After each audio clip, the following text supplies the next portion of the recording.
बिस्मिल्लाहिर्रहमानिर्रहीम। लाखों करोड़ों दुरूदो सलाम मोहम्मद मुस्तफ़ा सल्लल्लाहु अलैहि वसल्लम और आले मोहम्मद पर। मैं हूं उमर दराज गोंदल। मैं आपको 3 इवेंट्स बताना चाहता हूं और उसकी बुनियाद के ऊपर आपको बताएंगे कि नून लीग के लिए क्या कुछ डरावना साबित हुआ।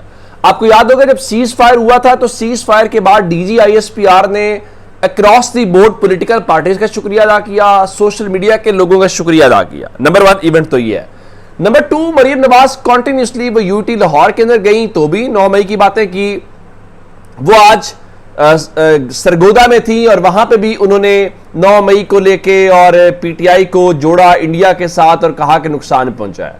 अब मरियम नवाज शरीफ खास वजह से ये सब कुछ कर रही हैं। यूं लग रहा है जैसे मुस्लिम लीग नून फ्रस्ट्रेशन के अंदर है कि क्यों एस्टैब्लिशमेंट की जानिब से उस बयानिए के उस लाइन को टो नहीं किया जा रहा, जैसे सोशल मीडिया को वो दहशत वो क्या डिजिटल टेररिस्ट कहते थे, फिर फितना का लफ्ज़ इस्तेमाल किया जाता था। इस तरह के बहुत सारी चीज़ें थी। तो आज मरियम नवाज शरीफ की जो तकरीर थी वो अपनी तरफ से एक अटेंशन सीकर की, मैं तकरीर अगर कहूँ तो गलत नहीं होगा, कि वो चाह रही थी कि इस चीज़ को तवज्जो में लाया जाए, इसके ऊपर अटेंशन दी जाए। लेकिन हुआ क्या? हुआ यह कि आज पिंडी GHQ के अंदर कोर कमांडर्स कॉन्फ्रेंस होती है और कोर कमांडर्स कॉन्फ्रेंस का जो एलामिया है वो ये बताता है कि मरियम नवाज की तकरीर के ऊपर कोई ज्यादा तवज्जो नहीं दी गई और कोर कमांडर्स कॉन्फ्रेंस के एलामिया के अंदर कहीं 9 मई का जिक्र नहीं है। नंबर 1। नंबर 2, उसमें बड़ी इंपॉर्टेंट बात है कि इस ऑपरेशन के हवाले से बातें की गई, बाकी सारी चीजें की गई और इस हवाले से एक बहुत इंपॉर्टेंट चीज जो थी वो सोशल मीडिया को लेके थी। लिखा जी, फौरन ने पाकिस्तान की मुसल्लह अफवाज की पेशावराना महारत, बाहमी हम आहंगी, बुलंद हौसले और कौम की गैर मुतजलजल हिमायत को सराहा।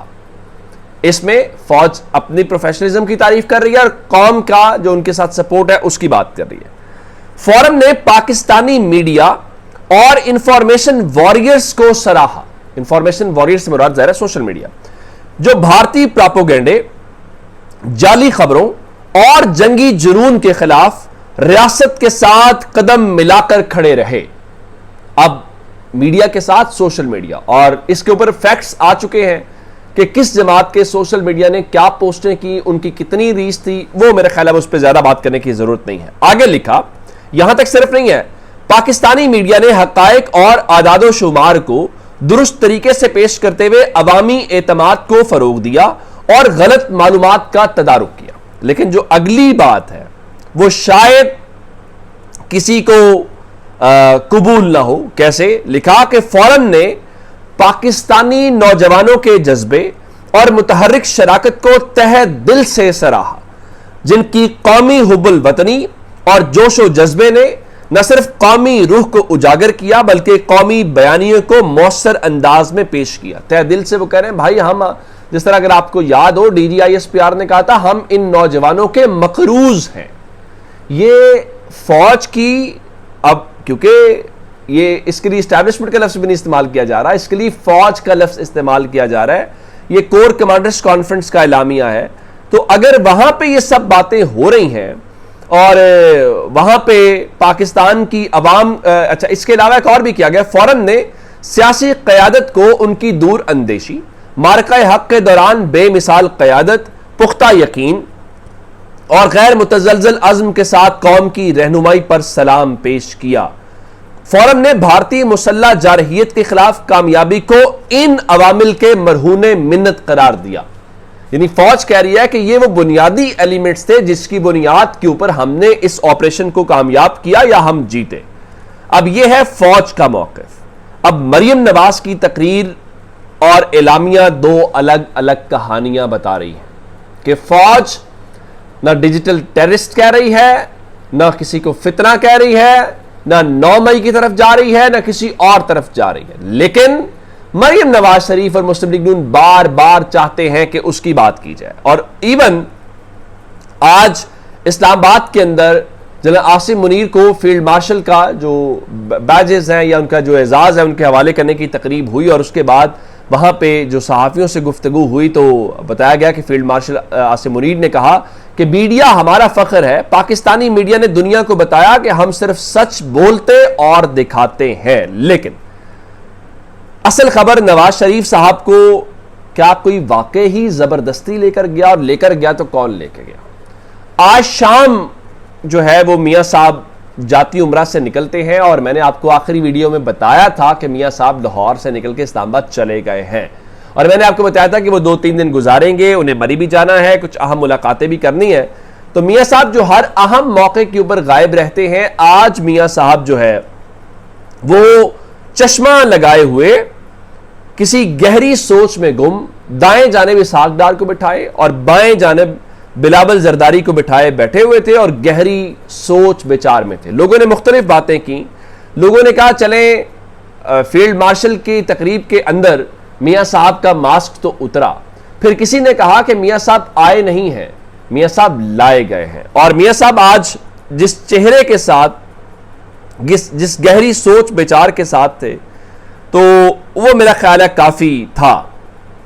मियां साहब को देख के मुझे वो याद आ गया, चंगा वेला मोड़ वे साइयां तेनू कादी थोड़ वे साइयां। तो अब इस हवाले से एक और भी खास बात थी कि इस तकरीब के दौरान जो मुख्तलिफ सूबों के गवर्नर्स हैं और वज़राए आला हैं वो हमें दिखाई दिए। 3 सूबों के चीफ मिनिस्टर्स बैठे हुए थे। मरीम नवाज शरीफ बैठी थी, ये अलग बात है, तमाम शख्सियात बैठी थी, सिर्फ एक शख्सियत कैमरे को देख रही थी, मरीम नवाज थी।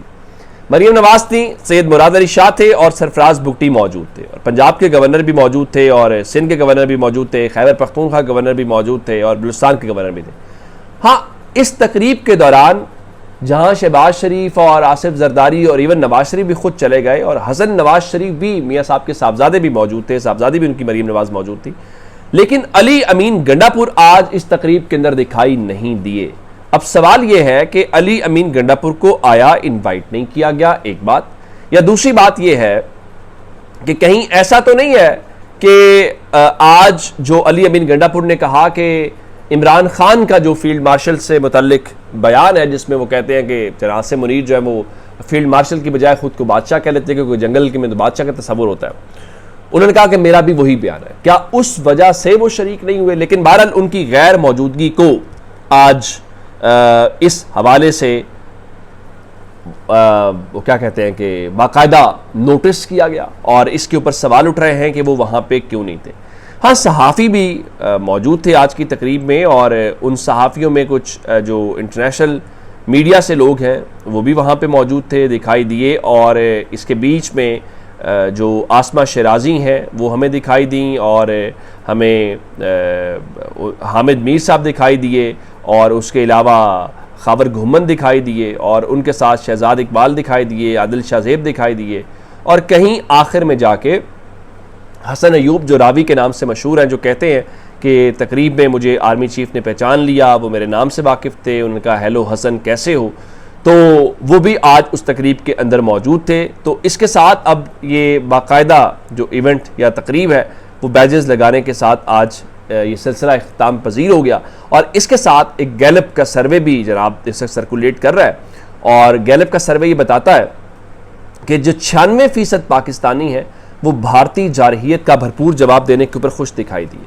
यानी उनके कहने का मतलब यह है कि फ़ौज की मकबूलियत में इजाफा हुआ। मैं ये कहना चाहता हूँ कि आप 96% कह रहे हैं, 196% अगर कहें तो ये भी गलत नहीं होगा। उसकी वजह यह है कि इंडिया के ऊपर तो कौन वो कहेगा कि अब जवाब ना दे। अभी इमरान खान तो अभी भी कह रहे हैं, जो एस्टैब्लिशमेंट को क्रिटिसाइज़ करते हैं कि भाई मोदी फिर वार करेगा, तैयार रहना। तो इसके ऊपर तो कोई तकसीम ही नहीं। अगर कोई कह रहा है 96, मैं कह रहा हूँ 196% लोग खुश हैं, और इस मामले में जब फौज अपना काम डिफेंस का करेगी तो पूरी कौम उनके साथ है। अपना बहुत सारा ख्याल रखिएगा। खुदा हाफिज़।